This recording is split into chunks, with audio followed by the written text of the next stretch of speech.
waaw commencé woon nga léegi si perspective yi solution yi. c'est ça lan nga ci mën a wax si taxawaayu Afrique waaw xam nga situation bi bu ñu ko jàngee war nañu mën a jàpp ne li ñu war tey ñun africain laay wax de. waaw mooy xam ne dañoo teg ci yoon boo xam ne ni baaxul ci ñun ñu nekk ci wéy boobu ba léegi bari ci biir woon boobu ñu dugal ñu ci benn boîte ne ñu nekk ci biir rek di tourner rek gars yi di ñëw déplacer boîte bi et cetera ci loolu lañ nekk. donc loolu mooy lan dafa laaj suñu xalaat ñu delloo ko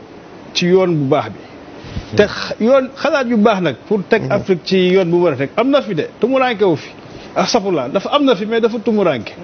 c'est-à-dire dañ ko xeex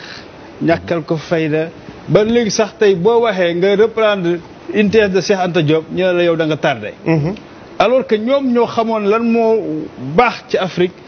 maanaam lan moo ñuy teg ci yoonu souveraineté parce que ñun suñu défi benn défi la tey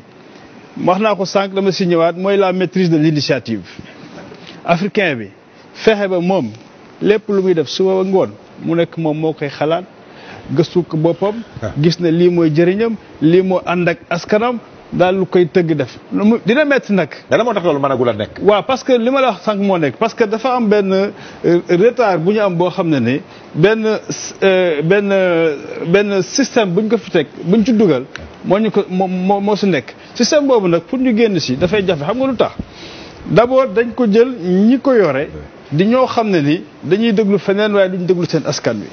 beneen bi mooy ñi nga xam ne ne système boobu moo leen gën a arrangé muy réew tugal yi dañuy def toujours chaque jour nu ñuy diviser am na ku ko wax ci internet bi même xale yi li ñu dem defi France mais loolu Macron am na lu mu ci réussir diviser africain yi parce que tey ñu ngi naan ñii ay vendu lañu ñii ñu ngi naan kii alors que ñoom ñëpp dañoo war a ànd xalaatu Afrique teg ko ci yoon bi donc pièges yooyu nañ koy éviter moo tax buñ ci xastante ci lii xam nga ku su ne yaay xalaat yow sa bopp individuellement am nga loo xam am na loo xamul am na bagage yooyu yorul tax ngay jël décision boo xam ne ni yow doo mesurer lépp conséquences yi ci nekk ak enjeux yi ci nekk Fatou wax na ko sànq di revenir ci absence de formation boo xam ne ne mag ñi defatuñu ko xale yi moo tax xale yi tey mën nañu xarañ ci lu bari am xam-xam tey boo jàngee économie ban xam économie lañu lay jàngal économie néolibérale lay jàngal boo xam ne moom mooy maintenir système d'oppression bi fi am dégg nga donc mun nga ci xarañ bu baax ñëpp ne kii borom xam-xam la mais yow fekk yow maîtriser woo enjeux yi donc les enjeux stratégiques et politiques foofu la ñu war a indiwaat africains yi surtout jeunes yi et tout un tour bu am solo mooy la conscience historique Fatou wax na ko sànq donc ñun tey jii lu ñu war a def mooy reprendre l'initiative te ñun am na liggéey bu ñu ci def ñëw na ci waxtaan bi parce que loolu dafa ñuy indiwaat débat yi amoon avant les indépendances ñi comprendre woon dëgg-dëgg ay ñoom Nkrumah ak yooyu Nkrumah da doon jooy bu ñu créé OUA en 1963 mai 25 mai 1963 dafa doon jooy xam nga lu mu doon jooy mu ne dommage que sama père yi comprendre ñu ne ñun dañoo war a dem ci unité africaine waaye waruñu créer organisation bu mel nii boo xam ne day continuer duñu diviser donc il faut que loolu ñu def ko dans une intégration africaine mais totale il faut ñu am politique cohérente parce que tey Afrique lu tax mu tardé mooy duñ ko diviser boobu nag depuis conférence de fële la Berlin la woon dégg nga ma léegi loolu la état yi di continuer di ko suxat di gérer division boobu ba tey jii nii génn fi concurrence sax bu ñuy créer même boo jëlee suñuy ressources naturelles tey da ngay dem Sénégal bugg def ay loi yu contraignantes Guinée am yeneen loi yu gën a yemambaay donc y a une concurrence entre les états yuy créer ba nga xam ne ni yow soo ko nanguwul kenn dem fële donc exemple éco bi rek wane na ko au même moment où une partie des chefs d'état africains en tout cas d'africains ñi ngi doon réfléchir ci benn éco jekki-jekki rek le président Alassane Ouattara ak le président français annoncé benn éco boo xam ni bokkul ak yeneen chef d'état yi dañ ko xalaatoon et puis loolu yëpp dafa ndog ci stratégie de division yi moo tax ma ne ñoom nelawuñu ñoom xam na li ñuy def ñun kay ñoo nekk fii di nelaw parce que éco boobu sorti Ouattara Macron boobu moom moo yàq lépp dafa bouleversé moo diviser waat nit ñi te ñoom lu ñu bëgg du loo xam ne mooy formule bu gën su ñun parce que loolu je crois que suñu économie si leeral nañu ba mu leer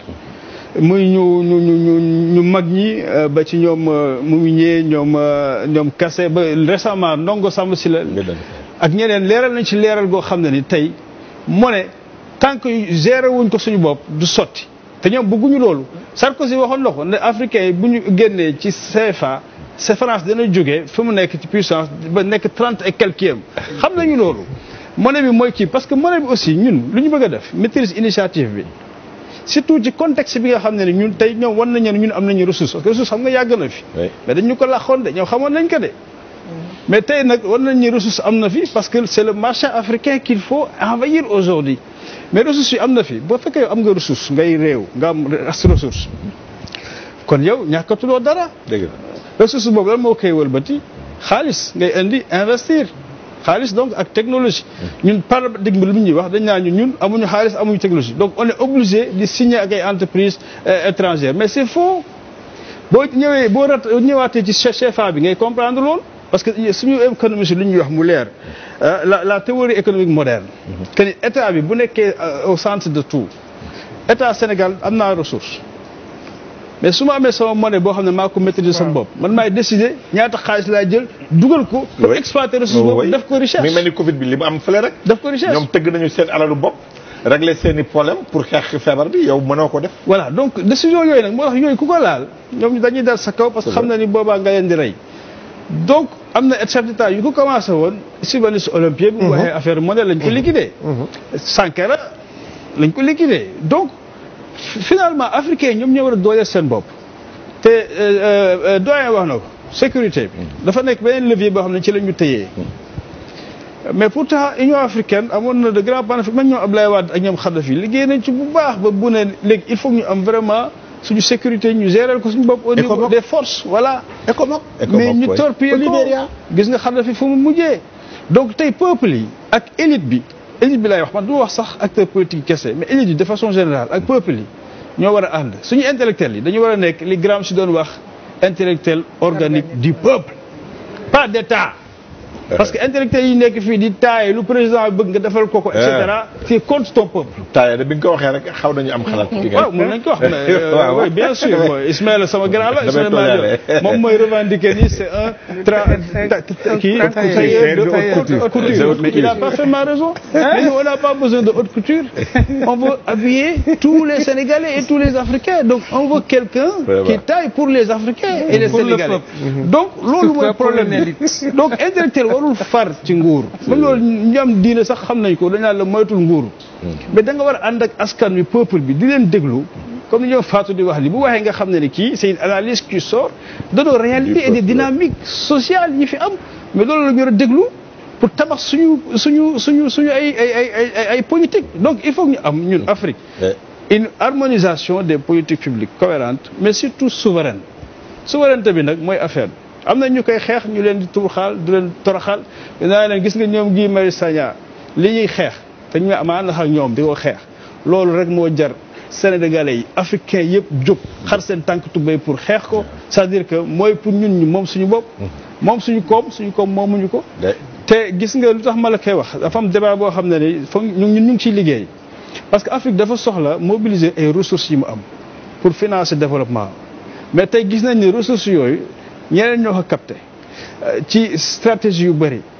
type de contrat yuy signé mais li nga xam ne ñu ngi ci liggéey muy les flux financiers illicites nga xayma ko parce que France bu amee baat tey di wax fan la ko teg ci aide publique au développement mais aide publique au développement globalement sur l'Afrique dépassé wu 54 milliards de dollars mais xam nga flux financiers illicites yi ñaata la dépassé na 88,9 milliards de dollars loo xam ne xaalis boo xam ne fii lañ ko produire liggéey ko fi mais muy jaar ci circuit yu bëri di dem feneen loolu bu desoon Afrique est-ce que dina soxla 54 milliards de dollars yooyu nga xam ne aide publique au développement non donc ça veut dire que ñun li ñu naan amuñu ko mais dama leen demander parenthèse waaw aide publique au développement ñu ko mujjee étudier temps yi tubaab yi lay gën a jëriñ que africain yi mais c'est ça c'est l'aide liée loolu xam nañ ko dañuy lebal rek ñu leen di fay même institution même bu dee lettre sax léegi dañuy jël de façon même bu dee aide la même bu dee aide jox ko tubaab yi ñu liggéey ak yow oui parce que c'est ONG yi internationales exactement c'est des agences d'exécution très bien agence d'exécution yi système boobu xam nga ñun xam nañ ci lu bari parce que booy liggéey dans la solidarité internationale yoo xam ne dafa may ONG yi internationale ak kii gën a comprendre système yooyu nu muy demee effectivement am na étude de recherche yu ñuy def wane ni même ce qui passe par l'aide qui ne va pas directement par les États en réalité c'est encore récupéré par l'Occident, par les bailleurs. Donc ñun africains yi nañu xam suñu bopp ànd daal di moytu division yi nga xam ne ñu koy def di bañ di kañante suñu biir c'est-à-dire ku juum nit dina juum mais ñu déggante pour daal di tegu si yoon bi mais daal tegu si yoon bi ñun defoon nañu benn texte boo xam ne mooy contribution la woon l'ex ak ay jàngkat yu mag Amadou Elimane Kane Ndongo Samba Sylla Fatoumata Diallo Ba ak docteur Dramé manifeste pour la construction des États-Unis d'Afrique parce que intégration bi ñu ci liggéeyul loolu du mos a sotti parce que dañuy diffuser tout le temps mais mën na commencer à l'échelle régionale gis nga tey. depuis qu'on a parlé. waaw dafa am mesures yoo xam ne suñu chef d'État suñu représentants yi mooy suñu chef d'État yi ñun la ñuy représenter même si nous sommes mal représentés war nañ ko def par exemple dans l'espace ouest africain ñu ngi ñuy tardeel di diviser seen force tey nga dem réew UEMOA suba CEDEAO UEMOA nañ ko fi génne. parce que UEMOA nekk fi dul gérer des intérêts français ak système yi mu fi teg yëpp ay système yi Cisco OHADA yi nga gis yooyu yëpp donc ñi liggéey ci yooyu xam nañ li may wax nañu concentrer suñu effort d'intégration ci CEDEAO mais nag qu'on rende la CEDEAO beaucoup plus incisive parce que malheureusement UEMOA moo gën a incisif parce que gars yi dañu fay def ay moyens xarañ di liggéey di defar ay lois yoo xam ne daf ñuy contraindre fële la ñu war a def loolu. CEDEAO lañ ko war a def. CEDEAO lañ ko def ba pare CEDEAO day tax ñu génne sur le précaré français di liggéey ak yeneen africains yi mais ouest africaine mënul liggéey génn ci Nigéria. mais Nigéria waruñu leen considérer comme ay ennemis. malheureusement certains nous font croire que c'est ça. oui. mais ñoom rek ils sont plus de 180 millions. ci 300 et quelques millions de africaines. donc foog ñuy waxtaan suñu biir foog ñu créer ay programmes yoo xam ne day tax sénégalais bi. miin nigérian bi miin ghanéen bi. miin libérien yi. ñu miinante suñu biir surtout xale yi jeunes yi. programme yi mel noonu la ñu war a def parce que ñun ñoo bokk. te bu ñu àndee billaay xajuñu ci keneen. mais France des peuples moom. le Mali fait 2 fois la France. Ouais. France c'est combien 66 millions et 7 millions d'habitants. Hein? Afrique de l'Ouest plus de 300 millions d'habitants. du benn. et puis très jeune. France ban ressource naturelle la am. fii xam nga lu fi nekk bari na de. dëgg la. alors donc ñun pourquoi. nañ ko exploiter. voilà bu ko xaar donc loolu la maintenant. te pour loolu nañu juboo moo koy mën a indi. absolument.